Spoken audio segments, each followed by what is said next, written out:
If you're interested to find out how these small companies just out of nowhere, just come up and just scale super fast, this is the video for you, because what we're going to be looking at are the key ingredients that these sort of unicorns have in common and what you can do to implement in your business. 10 things. We're going to look at 10 key ingredients that you need to have in your business if you really want to scale your business fast, but also properly without having to collapse at the end of it. I was there. I scaled the business really fast, so I knew how to do it. And then it collapsed just as fast, actually faster, 30 days. There's a video about it on my channel, have a look. Anyway, right, let's get on with this video. No time to waste, hit it. So, scaling your business is not easy, not by any stretch of any imagination, actually. So, and most people will actually say to you, here are the things that you need to do. You need to be able to sort of niche down, find your avatar, do lead gen, do that stuff. Yes, they're all important. That's not what I'm going to cover here today. What I'm going to cover are actually some really key ingredients. Some of them you might have heard before, but I'm going to cover them with some different insight on why they are so important as key ingredients for your business if you want your business to scale rapidly in the way that other ones that just shoot out of nowhere and just scale rapidly and become unicorns. These are the ingredients that they have inside their businesses. Right? Ready to go? Let's start with number one. This one I'm going to get right off the bat, even though you've probably heard it before. Without it, none of the other ingredients that I'm going to talk about in this video will make a blind bit of difference. They just won't work without this one in place. And that is mindset. You need to have that solid, firm belief and confidence that you are going to make it to your destination. Have that future in sight and say, I'm going to get there. And that's what makes the difference between those companies that really succeed rapidly and the ones that just trundle along or fail. And that's that the ones that succeed rapidly, are run and led by people that have that unstoppable belief. Unstoppable. That they will not be stopped. Nothing will get in their way from actually getting to the destination they've put in their mind.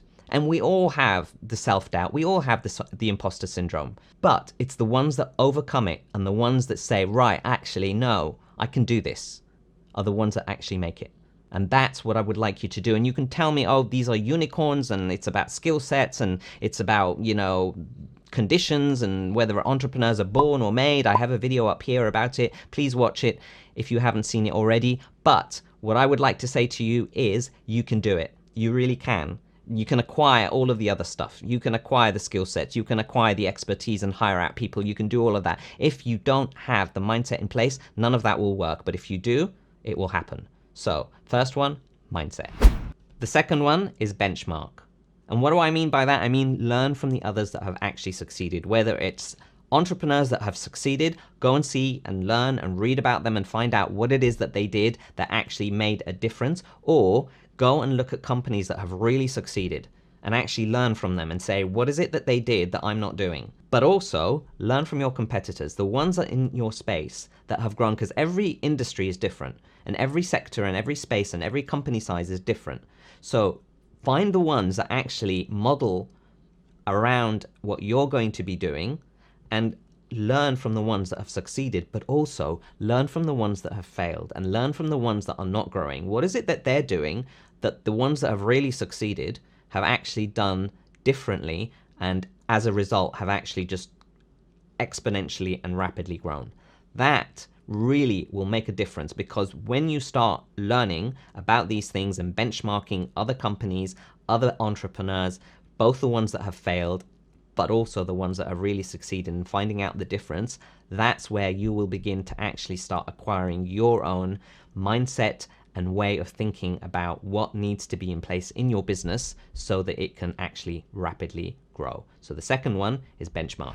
Number 3, strategy. Yeah, I talk about this one quite a bit because I'm a firm believer of making sure that you have the right strategy in place and having strategic thinking, and I'm not going to talk too much about it in this video. There is a video up here where I talk about what strategy is and how to put one in place in your business, but it's really important that you know where you're actually going. What is your destination? Have that future sort of destination in sight, and actually look at what your challenges are, look at what the challenges ahead, what are the obstacles and the barriers for you to be able to grow, and make sure that you find ways, strategic ways, to be able to actually navigate your way through those obstacles. Number 3, strategy. Number 4, systems. So I'm a great believer in systems. Without them, your company won't grow. You will sort of burn out and run around inside that hamster wheel, because you will take on a lot of the work, because every time you start bringing in people, even if you want to grow a team, which is important and we'll talk about later in this video, but even if you want to bring in a team and start growing a team, people will come in not knowing what you want them to do, and then they will do it their own way, which will not be to your satisfaction. You will end up redoing it again. And as you grow, and you're going to have to let go, which you're going to have to let go if you want your business to really scale rapidly, as you let go and people come in and people go and people come in and people go, and that's what's going to happen. And as you grow and grow and grow, people will come in and do things their own way and chaos will ensue. And you really do not want that to happen. You really need to have the right systems in place inside your business before you start scaling and growing rapidly. It's really important. I have a video up here about it, which I talk about systems and processes quite extensively. And with those systems, you will have people that are responsible. You will have consistency, you will have measurability, and you'll be able to understand how to optimize what's working and actually start minimizing what's not working. Systems, really, really important inside your business. That's number 4. Number 5 is structure. Yeah, your organizational and business structure are going to be so important to enabling you to grow your business quite rapidly. And once you've got your strategy and your systems in place, looking at the essential functions of your business, I have a video up here which talks about the essential functions inside your business. And I've even got a downloadable sort of way of how you can actually lay out your organizational structure over the next 3 years, which you're going to need to do to understand the functions inside your business so that you can actually grow into it. Because one of the things that really people trip up on when they're trying to scale too fast is that they are actually not prepared and or ready to grow. And that was a mistake that I actually made when I grew one of my companies ridiculously fast to a $100 million valuation. We were not ready for that size company, and the people we had in there were trained for a low 7-figure business, if that, and we just scaled ridiculously rapidly. We didn't have the right systems or processes or safety nets in place, and when things collapsed and things went wrong, they went wrong ridiculously fast, and that was because we didn't have the right structure, systems in place inside our business. So I know it sounds like you're trying to do a lot of things early on, but it's really important to make sure that your business starts off on the right foundation. So looking at your strategy, looking at your systems, looking at your structure, making sure you benchmark and actually learn from what other people have done correctly and other people have done incorrectly, along with your mindset, really important. With me so far? Let's get on to the next one. Number 6 is delegate. Yeah, the big D word. But anyway, if you haven't considered subscribing yet, please consider subscribing, because I'm going to have a video on how to delegate efficiently really soon. And if you haven't liked this video yet and you're finding it valuable, please do so right now. Right, delegate. It's really important. Now you've got your systems and processes and strategy and structure, importantly, in place, that you're going to actually start making sure that you have the systems, you have the sort of the SOPs. I talk about it in that video about systems and processes. You've got all of these in place, and you know now that people can come in and know exactly what they're responsible for, exactly how to do things and how to measure them, how you're going to measure them, how they're going to actually look at quality. Start delegating. You have to let go. This is one of the most difficult things that business owners and small business owners really come across, is that letting go, especially smart people. The smartest people that I know are the ones that struggle the most with letting go. So if you're struggling to let go, congratulations, you're probably very smart, because you think, and probably quite rightly, that very few people can do what you can do, but there are ways around it. And I do talk about this in this video up here, where we talk about how to hire and all of these things. So please make sure that you watch that video if you're struggling to delegate. But delegation is actually a really, really crucial point, and understanding how to delegate to your team, grow a team, outsource, as well as actually finding other businesses to delegate to if you're going to outsource, whether it's to freelancers outside or to other businesses or agencies, but also how to delegate the stuff that you want to do inside to make sure that your business is operating efficiently. Delegate, delegate, delegate. It's a really important one. And that was actually one of my life-changing moments, really. I was sitting there struggling, doing stuff day in, day out, getting burnt out, and I just saw this guy.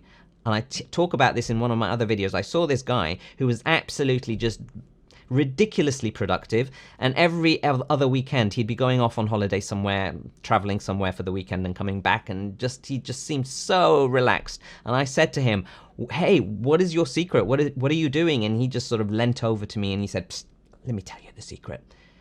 Delegate everything.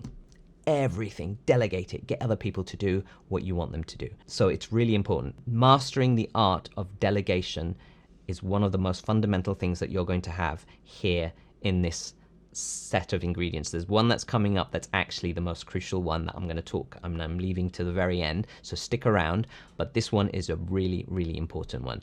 Make sure you delegate, but make sure that you've got the right systems and processes and policies in place and according to the right strategy to make sure that you're delegating correctly. That's number 6, delegate. Number 7 is motivate. Yeah, you're going to actually have to become a cheerleader here. But hear me out. So as the CEO of your business, your role comes down to a few things. Your role is to lay down the vision and the strategy of your business, communicate that vision and strategy, make sure it's executed, build an amazingly awesome team to execute that strategy, and make sure you've got enough cash in the bank. That's your role as the CEO. And part of that big, big role is the ability to motivate and delegate. So once you've got the right people in place, you are motivating them that your vision and your purpose is amazing. You are motivating customers outside about your brand. You're motivating other businesses to collaborate with you. You are motivating. I'm not just talking about motivating yourself, which you also need to do, but you motivate your team internally, you motivate your external team that you outsource, you motivate your potential leads and clients and customers. You also motivate the outside world, whoever gets involved directly or indirectly with your business, on your vision, on your purpose, on your amazing products and services. That's what you need to be doing. You need to get people excited about what they're doing, finding a purpose in what they're doing and why. And by doing that, people will go out of their way. They will go out of their way to make things happen. And that's where the magic happens. So even though it sounds like just a simple thing, like I said at the beginning of this video, people will tell you need to do lead gen and you need to acquire customers. Yes, you need to do all of these things. But those are things that you're going to have to do day in and day out of your business. But it's these things that separate the businesses that really succeed and the businesses that don't. And they are really ridiculously simple things on paper, but actually not practiced enough or a lot. And they should be done by you as the CEO of your own business. So that's number 7, motivate. Cheerleader time, all right? Get the pom-poms out. No, don't do that. Motivate. So these next 2 are the real money makers. They're the ones that are going to set your business apart and catapult you to the next level. And I know I've saved them here to sort of like towards the end. 2 reasons really. The first reason is because you need to have all of these other ones in place first. You need to have the strategy, you need to have the systems, you need to have all of that in place, because without them, you're not going to be able to actually do these 2. So what are they and what do I mean by them? So number 8 is actually collaborate. Sounds simple, but actually very, very few businesses, small businesses do it. And why is that? Because actually they run from a scarcity mentality. And I suffered from the same thing. I had a scarcity mentality where I thought, hey, other businesses are competition. I don't want to share. I don't want to collaborate. I want to keep things in-house. I want to do this. I want to do this. And actually that's the wrong way about it. There's enough space for everyone to grow. And when you come from an abundance mentality where everyone can grow, actually everyone does grow and grows quite rapidly, and people will actually piggyback off of each other so that they can actually really accelerate their growth process. And what do I mean by that? For example, actually one of my businesses, we did that. We actually collaborated. And when I mean collaboration, I mean joint partnerships, joint ventures, collaboration by finding influencers, both free and paid. There are lots of ways that you can do this where you can actually get other people to talk on your behalf, to market for you. And what we did was we actually got them in one of my previous businesses, and actually all of the other ones, but in this one in particular, we became global influencers within the space of 18 months. We became global influencers in the space of digital health. And the reason was, we actually went out and we actually started talking about our purpose and our vision, that we really were, sounds gimmicky, but we really were trying to change the world. We were looking at new technologies that would actually change the space and the landscape of healthcare. And when people came on board in our understanding, in our vision, in our purpose, people were talking about us and saying, hey, these guys are doing amazing things, you should speak to them. And with that, we got access to their own clientele, their own audiences, their own markets, where people already trusted and believed in them. And we did very little marketing ourselves in-house. And that was actually one of the things that really catapulted us. So collaboration, although sounds like a really simple word, and like I said before, people will talk to you about, lead generation and all of these things. They are all important. But these are the things that people don't actually do. And once you do that, and it's all about changing that sort of little way of doing things, that's when magic happens. But like I also said, you need to have everything else in place, because if people start talking about you and you start growing and you don't have the right systems in place and you don't have the right teams and you don't have the right structure and you don't have the right strategy and all of that stuff, it will collapse very, very quickly. Been there, done that. Don't do that. Okay, right, let's get on to the next real magical ingredient. Number 9 is invest. Yeah, and I don't just mean invest money, and although that is important, and you should be doing that, and you will be doing that, and it is part of that, but I also mean invest in people, invest in yourself, invest in building relationships with people internally and externally, but also invest back into your business. And I don't also mean that it needs to be done by finding an investor who comes in and puts money in. There are lots and lots of ways to find funding and bring in money into your business. If you're interested actually in me doing a video on how to do funding through various sources that doesn't include just investors, write down in the comments below and let me know, and I'll put that on the list. Right, so invest in people. Invest in actually getting traffic and getting people aware of what you're doing by both marketing. Invest in speaking to influencers and actually getting them to market for you. Invest in the people that you have and giving them personal development and growth courses. Invest in yourself by doing the same thing. You need to invest back into your business, because the more you sort of take out of your business and the less money you have back to go back into the business, the slower it will grow. It's a very, very simple sort of balance. You need to choose. If you need to take money out, then your business will grow slower. If you need to grow your business faster, then you need to reinvest a bigger or a larger percentage of what you're bringing into the company needs to be reinvested back into the company. That is actually something, again, that not a lot of people do. And people will say, but I need the money now, and I need this, and I need this. And there are strategic ways where you can actually find creatively ways of bringing investment into the business. And you can actually do exchange of skill sets, partnerships with collaborations that we've done, but you're investing in other people, you're investing in partnerships, you're investing in relationship building, you're investing in finding other ways to bring revenue streams into your business. And that's what you need to be doing as the CEO of your business. That's the headspace you need. And that's why I keep saying to people, let go of the day in work that you're doing on a daily basis. Delegate that out. Put the right systems and structures in place. Become the CEO of your small business. Let go of all of that stuff. Get other people to do it and have the headspace to start thinking strategically. Right, here is my business. Here is my destination. How am I going to get from A to B? What are the obstacles that are going to stand in my way, and how am I going to make sure that happens? If I need to invest back into my business and I don't have the funding, how am I going to find creative ways to do that? And there are a lot of creative ways to do that. And that, again, is what makes businesses really catapult, is the ability to find creative ways to reinvest back into their business so that they can really accelerate their growth. So, number 9, invest back into your business. Really, really important. So finally, listen to your customers. Imagine that. You know, it's all too easy for us to sit there and actually get embroiled inside this fascinating thing called growing our businesses. Yeah, we sit there and we say, follow your passion and build the thing, you know, the product or service that you believe the most in. And you say, wow, this is going to be amazing. And you sit there and perfect it and go there and build the right systems. Let's assume now you've actually gone through all of the other ingredients I've talked about in the beginning. You build the right systems and you build the right processes and you grow the right team and you optimize and you optimize and you perfect it and perfect it and perfect it. And you don't listen to your customers, and at the end, they just don't buy. What's the point in that? Your business won't exist. But also, after you actually done your first set of listening, and you actually provided your product and your service, and then they come back with more feedback or criticism, that's when you listen even more.